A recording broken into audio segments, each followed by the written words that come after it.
আসসালামু আলাইকুম। কেমন আছো সবাই? তো আজ আমরা পদার্থবিজ্ঞান প্রথম পত্রের অধ্যায় ২ অর্থাৎ ভেক্টর অধ্যায়টি পড়ব, যেটি এইচএসসি অ্যান্ড অ্যাডমিশনের জন্য খুবই একটি গুরুত্বপূর্ণ একটা অধ্যায়। এই অধ্যায়টা দেখা যায় যে কিছু কিছু অধ্যায় আছে বেসিক ডেভেলপ করে, কিছু কিছু ছোট অধ্যায় আছে, আবার কিছু কিছু অধ্যায় আছে যে ম্যান্ডেটরি, এটা না করলে আসলে পরবর্তীতে বেসটা ভালো হয় না। তো ভেক্টর এমনই একটা চ্যাপ্টার, তুমি যদি এই অধ্যায়ে ভালো একটা বেস তৈরি করতে পারো, তুমি নেক্সটে আরও সামনে যত অধ্যায় পড়বা এগুলো সবই ভালোভাবেই কমপ্লিট করতে পারবা। তো চলো শুরু করা যাক। প্রথমে আসি রাশি। তাহলে রাশি কি? আমরা 9-10-এ পড়ে আসছি। রাশি হচ্ছে যা কিছু পরিমাপ করা যায়, যা কিছু পরিমাপ করা যায় তাকে কি বলে? তাকে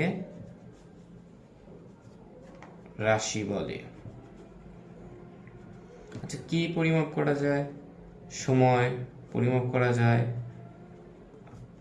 আবার ভর পরিমাপ করা যায়, দৈর্ঘ্য পরিমাপ করা যায়, আবার 9-10-এ বেগ, ত্বরণ, এগুলো শুনছো, এগুলোও কিন্তু পরিমাপ করা যায়।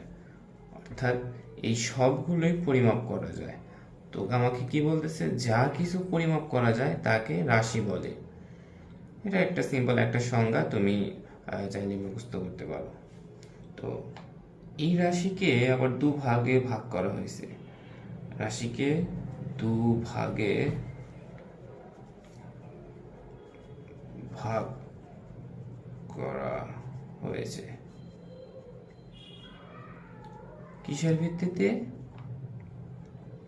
মান ও দিকের ভিত্তিতে। মান ও দিকের ভিত্তিতে।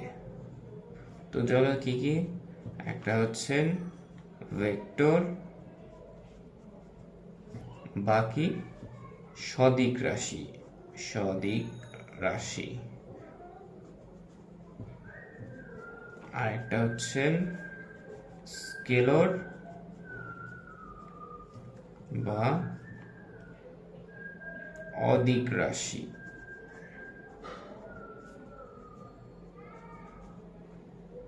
তো এখানেই দেখো, আমি যখন বলতেছি ভেক্টর বা সদিক রাশি, এই স দ্বারা আসলে কি বোঝায়? যে দিক সহ। আর এ দ্বারা কি বোঝায়? যে না, দিক ছাড়া। ভেক্টর রাশি বোঝাচ্ছে যে যে রাশির একটা নির্দিষ্ট দিক আছে, আর স্কেলার রাশি কি? অদিক, অর্থাৎ কোনো নির্দিষ্ট দিক নেই। তো মেইন পার্থক্য হচ্ছে একটার দিক আছে আর একটার দিক নেই। ভেক্টর যার দিক আছে, স্কেলার যার দিক নেই। তো চলো একটু সংজ্ঞায় দেখে আসি। ভেক্টর যা প্রকাশে মান ও দিক উভয়ই লাগে। তাহলে দেখো, অর্থাৎ যে রাশিকে প্রকাশ করতে মান ও দিক উভয়ই লাগে তাকে হচ্ছেন ভেক্টর রাশি বলে। এখানে যদি আমি কিছু উদাহরণ দেই, তো এখানে দেখো, সরণ, তোমরা 9-10-এ পড়ে আসছো সরণ, আশা করি ভালোভাবে একটা আইডিয়া আছে। সরণ, বেগ, তারপরে ওজন, আবার কি আছে? বল। আচ্ছা, এগুলো কি আমি বলতেছি? এগুলো হচ্ছেন ভেক্টর রাশি। এখন তুমি কেন আমার কথা মানবা? আচ্ছা, মানার দরকার নেই, আমি তোমাকে বলতেছি। আচ্ছা, প্রথমে আসি এই সরণের ক্ষেত্রে। আমরা যখন 9-10-এ পড়তাম তখন কি, যে একটা বস্তু এই পয়েন্ট থেকে যাত্রা শুরু করলো, অনেকটা পথ ঘুরে ঘুরে ঘুরে ঘুরে এই একটা পয়েন্টে আসলো, অর্থাৎ এটা হচ্ছেন স্টার্টিং পয়েন্ট, আর এটা কি? Ending point. তো তো আমরা যখন দূরত্ব বের করতাম কি করতাম, এই সমস্ত রাস্তা যোগ করে করে করে করে এই জায়গা থেকে এই জায়গায় অর্থাৎ স্টার্টিং পয়েন্ট থেকে এন্ডিং পয়েন্টে আসতে যতটুকু পথ অতিক্রম করছি সেটাই আমরা কি বলতাম, দূরত্ব বা ডিস্টেন্স। আর সরণ কি বলতাম, এই স্টার্টিং পয়েন্ট থেকে এন্ডিং পয়েন্টের যে লম্বিক দূরত্ব বা সরল রৈখিক যে দূরত্ব সেটাকে আমরা সরণ বলতাম। তাহলে একটা জিনিস দেখো, এখান থেকে এখানে একটা তো নির্দিষ্ট দিকেই তো বলতেছি, যে স্টার্টিং পয়েন্ট থেকে এন্ডিং পয়েন্টে আমি একটা দাগ দিলাম, আর এর অবশ্যই একটা নির্দিষ্ট মান আছে, এই এতটুকু।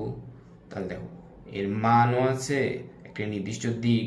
কারণ যদি নির্দিষ্ট দিক না হতো, সাপোজ আমি এমনি এদিকে টান দিতাম, আমার কিন্তু সরণ হতো না। অর্থাৎ ইনিশিয়াল পয়েন্ট আর ফাইনাল পয়েন্ট বা স্টার্টিং পয়েন্ট থেকে এন্ডিং পয়েন্টেই একদম একটা দাগ দেওয়া বা একটা নির্দিষ্ট দিকে যাওয়া হচ্ছে সরণ। তাহলে সরণের মানও আছে, দিকও আছে। আবার যদি ওজনের কথা বলি, ওজন কি, এম জি। এখানে এম কি, এম হচ্ছেন ভর, যে একটু পরে আসবো। ভর আসলে কি, স্কেলার রাশি, ভরে তো আসলে কোনো দিক নেই, ভর জাস্ট একটা পরিমাপ। যদি আমি বলি এই কলমের ভর কত, তুমি বলবা 10 গ্রাম 15 গ্রাম। অর্থাৎ আমি কিন্তু বলবো না যে কলমের কোথায় কত ভর, কারণ এটা হচ্ছে যখন ভর মেজার করা হয় তখন এর দিকের কোনো কাজ নাই, জাস্ট এই ভরের পরিমাণ বা মানটা জানলেই আমি এই ভর সম্পর্কে সমস্ত আইডিয়া পেয়ে যাচ্ছি। আচ্ছা, তাহলে কি ভর অবশ্যই স্কেলার রাশি। এখন আসো অভিকর্ষ ত্বরণ জি। আচ্ছা, অভিকর্ষ ত্বরণ 9-10-এ যা পড়ে আসছো কি, অভিকর্ষ ত্বরণ আমাদের নিচের দিকে টানে। একটা বস্তু যদি উপর দিকে ছোড়া হয় আলটিমেটলি তো নিচের দিকে আসে, তাই না? তো আসলে সব কিছুই পৃথিবীতে যা কিছু আছে সব কিছুই অভিকর্ষ ত্বরণের জন্য নিচের দিকে আকর্ষিত হয়। অর্থাৎ এই অভিকর্ষ ত্বরণের একটা নির্দিষ্ট দিক আছে, সেই দিকটা কোথায়, পৃথিবীর কেন্দ্রের দিকে, অর্থাৎ মাটির বা নিচের দিকে। যত উপরে উঠবা অভিকর্ষ ত্বরণ সে চাইবে নিচের দিকে তোমাকে নামিয়ে আনতে। অর্থাৎ এই জি এর একটা নির্দিষ্ট মান আছে, নির্দিষ্ট দিক আছে। তাহলে মানও আছে, দিকও আছে, সেই জন্য আমি বলতেছি ভেক্টর রাশি। সেম ভাবে যদি আমি বলি স্কেলার রাশি, স্কেলার স্কেলার রাশি, তাহলে অবশ্যই বুঝে পেরেছো যে যা প্রকাশ করতে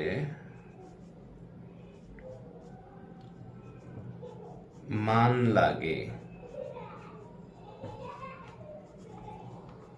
দিকের প্রয়োজন নেই।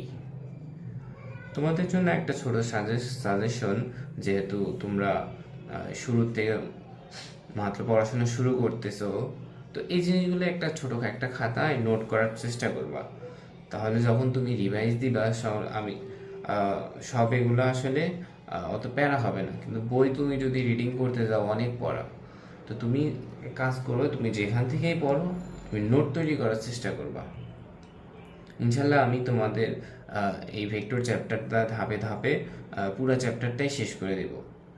তো তোমরা যারা আমার সাথে এগোতে চাও তোমরা এগোতে পারো। অ্যান্ড আমার সাজেশন ভাইয়া, নোট করতে হবে, একটু খাতায় লেখো, কারণ লেখলে তোমারই চর্চা হবে। আচ্ছা, তো ঠিক আছে, স্কেলার রাশির কিছু একটা উদাহরণ দেখে আসি। যেমন দৈর্ঘ্যের কোনো কিন্তু নির্দিষ্ট মান নাই। এই কলমের দৈর্ঘ্য কত, মনে করো যে সেটা হচ্ছে 5 সেন্টিমিটার।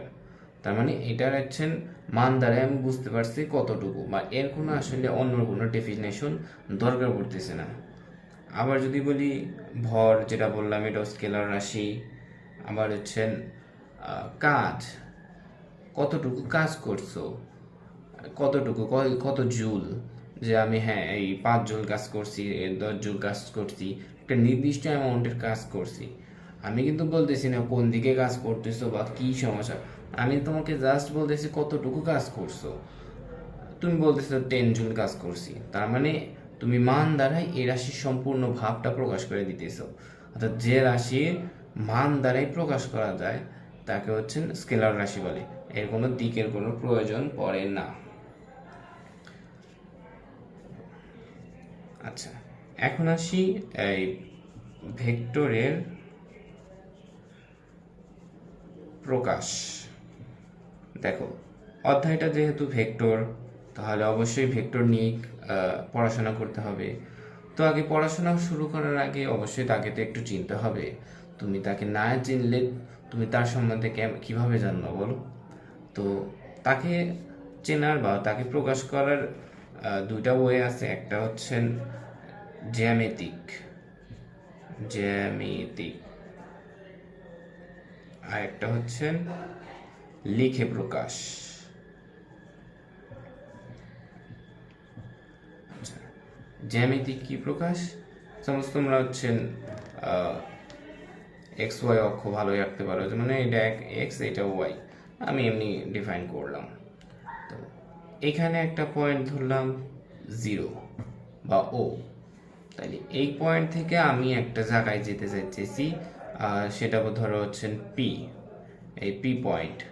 তাহলে এখান থেকে সোজা একটা সরলরেখার দাগ দিলে তাহলে জিনিসটা কি, ওপি ওপি একটা মান প্রকাশ করতেছে, যে ওপি কতটুকু, এই যে এতটুকু। ঠিক আছে, এখন যদি আমি এই ওপির মাথায় একটা অ্যারো চিহ্ন বসায় দেই, তুমি কিন্তু এখন বুঝতে পারতেছো যে কোন দিকে যাচ্ছে। প্রথমে যখন ছিল, যখন ও থেকে পি ও যেতে পারতো, পি থেকে ও যেতে পারতো, কিন্তু এখন যখন আমি অ্যারো এদিকে দিয়েছি, তার মানে অবশ্যই এই বিন্দুটা প্রথমে ওতে ছিল, তারপরে পি বিন্দুতে পৌঁছাইছে, অর্থাৎ এর ডিরেকশন ওপি বরাবর। এই ডিরেকশন ওপি বরাবর। তো এটা একটা প্রকার, যে এই এতটুকু দ্বারা আমি বুঝাচ্ছি ভেক্টরের মান, আর এই তীর চিহ্ন দ্বারা কি প্রকাশ করতেছি, ভেক্টরের দিক, অর্থাৎ কোন দিকে যাচ্ছে। তাহলে দেখো, মানও প্রকাশ করা হচ্ছে, দিকও প্রকাশ করা হচ্ছে। আরেকটা পয়েন্ট, যখন অ্যারো ডিফাইন করা হলো, অর্থাৎ আমি বুঝতে পারতেছি ও থেকে পিতে যাচ্ছে, তখন এই ও কে বলা হয় পাদবিন্দু। পাদবিন্দু বা স্টার্টিং পয়েন্ট বা ইনিশিয়াল পয়েন্ট। আর এই জায়গায় যে বিন্দুটা, সেটা হচ্ছে শীর্ষবিন্দু। শীর্ষবিন্দু বা এন্ডিং পয়েন্ট, এন্ডিং পয়েন্ট অথবা ফাইনাল পয়েন্ট। তার মানে পাদবিন্দু অ্যান্ড শীর্ষবিন্দু, আর এতটুকু ভেক্টরের মান, এই অ্যারো দ্বারা ভেক্টরের দিক প্রকাশ করতেছে। তো ঠিক আছে, জ্যামিতিক প্রকাশ এইভাবে। এখন আমরা তো আসলে এটা তো আসলে জ্যামিতিক প্রকাশ, আমরা লিখবো কিভাবে, কি লিখে আসলে প্রকাশ করব? তো এই লিখে প্রকাশ করার মানে তিনটা মাধ্যম আছে। নাম্বার 1 হচ্ছেন, মনে করো যে এই ভেক্টরটা কোন দিকে যাচ্ছে, যেমন ও থেকে পিতে যাচ্ছে, তাহলে অবশ্য ও আগে দিছি, অর্থাৎ ও থেকে পিতে এখন যাচ্ছে, কিভাবে প্রকাশ করতে পারি, উপরে একটা অ্যারো দিয়ে প্রকাশ করতে পারতে, অর্থাৎ ও থেকে পি এর দিকে ভেক্টরটি যাচ্ছে। তো এটা হচ্ছে না একটা লিখে প্রকাশ করার পদ্ধতি। তুমি যদি চাও যে জাস্ট ও পি লিখে উপরে একটা বার দিয়ে দিবা, এটাও ভেক্টরের প্রকাশ, এটা দ্বারাও ভেক্টর বোঝায়। আবার বলতেছো না ভাইয়া আমি এটাও করব না, হ্যাঁ তোমার জন্য আর একটা অপশন রাখা আছে, এটা করতে পারো, যে নিচে দাগ দিয়ে দিবা। এই তিনোটাই ভেক্টর প্রকাশ করে, অ্যান্ড তিনোটার ক্ষেত্রেই ও থেকে ও হচ্ছেন ইনিশিয়াল পয়েন্ট বা পাদবিন্দু, পি হচ্ছেন শীর্ষবিন্দু বা এন্ডিং পয়েন্ট। সব ক্ষেত্রেই, তিন ক্ষেত্রেই। তার মানে তুমি যে কোনো একটা ইউজ করলে পারবা, তবে তুমি সব জায়গায় দেখবা বা ম্যাক্সিমাম ক্ষেত্রে বা ম্যাথ করার সময় আসলে আমরা এই সাইনটা ইউজ করব, কারণ এই সাইনটা আসলে সবাই ইউজ করে। এটা তুমি দেখে রাখতে পারো জাস্ট এমসিকিউ এর জন্য। আর একটা প্রকাশের মাধ্যম আছে, সেটা হচ্ছে আসলে আমরা লিখে প্রকাশ করি না। আসলে যখন আমরা কম্পিউটারে পড়াই বা কম্পিউটারে যখন আমরা টাইপ করি, তখন ভেক্টরটিকে প্রকাশ করার জন্য লেখাটা একটু বোল্ড করে মানে লিখতে হয়। যেমন কেমন বোল্ড করা, যেমন এটা হচ্ছে নর্মাল, যখন নর্মাল আমি কম্পিউটারে টাইপ করতেছি। অ্যান্ড ভেক্টরকে প্রকাশ করতে গেলে আমি মনে করো একটু বোল্ড করতেছি, অর্থাৎ এই লেখা থেকে এই লেখা একটু বোল্ড হয়েছে, একটু গাঢ় হয়ে গেছে। তো এটা হচ্ছে একটা ভেক্টর রাশি, ভেক্টরকে প্রকাশ করে, যেটা আসলে কম্পিউটারে লেখার সময় এটা ইউজ করা হয়, যে একটু বোল্ড করে লেখা হয়। এটাও একটা ভেক্টরের সাইন। আচ্ছা ঠিক আছে, এখন দেখো ও পি যখন আমি লিখলাম, এটা তো আসলে একটা ভেক্টর প্রকাশ করলো, যে কি হচ্ছে ও থেকে পি বিন্দুতে যাচ্ছে, অর্থাৎ পাদবিন্দু থেকে শীর্ষবিন্দুতে যাচ্ছে, অ্যান্ড অ্যারো দ্বারা এর দিক নির্দেশ করতেছি। তো এখন তো আমি চাইতেছি যে ও পি এর মান কত, যে এই ও থেকে পি বিন্দুতে যে গেল কতটুকু ডিস্টেন্স বা যাই থাকুক, এর মান কত। তো এর মান প্রকাশ করার জন্য একটা ওয়ে আছে, হচ্ছেন এই ভেক্টরের দুপাশে দুটা দাঁড়িয়ে দিবা, অর্থাৎ একে বক্স করে দিবা। তাহলে এটা হচ্ছেন ভেক্টরের মান প্রকাশ করতেছে। আর এইটাকে কি বলে, মডুলাস বা অ্যাবসোলেট। অর্থাৎ এটা বললে তুমি বুঝাইতে চাইতেছো যে ওপি ভেক্টরের মান, অথবা বা তুমি সব বাদ দিয়ে জাস্ট ওপি লিখে দিলেও এটা একটা মান প্রকাশ করবে। তাহলে হয় এটা দ্বারাও মান প্রকাশ করতেছে আর এটা দ্বারাও মান প্রকাশ করতেছে। আর তোমাদের বোঝার সাপেক্ষে আমি দুইটা পয়েন্ট দিয়ে কাজ করছি, যে ও থেকে পি বিন্দুতে গেছে পাদবিন্দু শীর্ষবিন্দু। তুমি চাইলে এটাকে আরেকটা নাম দিতে পারো, যে এ ভেক্টর, দেন এই কষ্ট কত ও পি। তাহলে অবশ্যই এ ভেক্টর সমান সমান ও পি ভেক্টর। বুঝতে পারছো? তো এইভাবে হচ্ছেন। তাহলে একটু ওভারভিউ যদি করি, প্রথমে আমরা কি শিখলাম, রাশি। যা কিছু পরিমাপ করা যায় তাকে রাশি বলে। সময়, ভর, দৈর্ঘ্য, বেগ, ত্বরণ, এগুলো সবই পরিমাপ করা যায়, পরিমাপযোগ্য। এখন দুভাগে ভাগ করা হয়েছে, কি রাশিকে দুভাগে ভাগ করা হয়েছে কিসের উপর, দিকের উপর ভিত্তি করে, মান এবং দিকের উপর ভিত্তি করে। তাহলে একটা হচ্ছেন ভেক্টর বা সদিক, সদিক বলতে বোঝাচ্ছে দিক আছে। আর একটা হচ্ছেন স্কেলর বা অদিক রাশি, অর্থাৎ এর কোনো দিক নেই। তাহলে মেজর ফ্যাক্টর হচ্ছেন ভেক্টরের দিক আছে, স্কেলরের দিক নেই। আচ্ছা, তো এখন সংজ্ঞাটা একবার দেখলেই বুঝবো, যে যা প্রকাশে মান ও দিক উভয়ই লাগে, অর্থাৎ শুধু মান থাকবে বা শুধু দিক থাকবে এগুলো হবে না, দুটোটাই একসাথে থাকতে হবে। যেমন কি সরণ, বেগ, ওজন, বল। আর এই কি কি ভেক্টর বা কি স্কেলর একটু বই থেকে ম্যাক্সিমাম এগুলাই আছে, আর দুই একটা যদি অপশন থাকে তুমি একটু দেখে নিও, বইটা যদি একবার রিডিং দাও। আর না হলে আপাতত এখন কোনো দরকার নাই। আচ্ছা, এখন স্কেলর রাশি যা প্রকাশ করতে মান লাগে, দিকের প্রয়োজন নেই, দৈর্ঘ্য, ভর, কাজ। ভেক্টর রাশি প্রকাশে কি কি আছে, জ্যামিতিক প্রকাশ, লিখে প্রকাশ। জ্যামিতিক প্রকাশের মধ্যে কি আছে, যে পাদবিন্দু থেকে শীর্ষবিন্দু পর্যন্ত, পাদবিন্দু থেকে শীর্ষবিন্দুতে একটা বিন্দু যাতায়াত করবে বা নির্দিষ্ট পথ অতিক্রম করবে, যাকে আমি বলতেছি ওপি। ওপি দ্বারা ভেক্টরটার মান প্রকাশ করতেছে। আর এই উপরে যে অ্যারো চিহ্ন, সেটা হচ্ছে ভেক্টরের দিক প্রকাশ করতেছে। ভেক্টরকে তিন ভাবে প্রকাশ করা যায়, মানে ভেক্টরটা লিখে উপরে একটা অ্যারো দেওয়া, বা উপরে একটা বার দেওয়া, বা নিচে আন্ডারস্কোপ করা বা আন্ডারলাইন করা। তো এই তিনভাবে তুমি ভেক্টরকে প্রকাশ করতে পারবা। অ্যান্ড ভেক্টরের মান প্রকাশ করতে হলে দুই সাইডে একটা অ্যাবসোলিউট দিয়ে দিবা, বা মডুলাস দিবা, বা সিম্পলি এটা লিখে দিলেও হয়ে যাবে।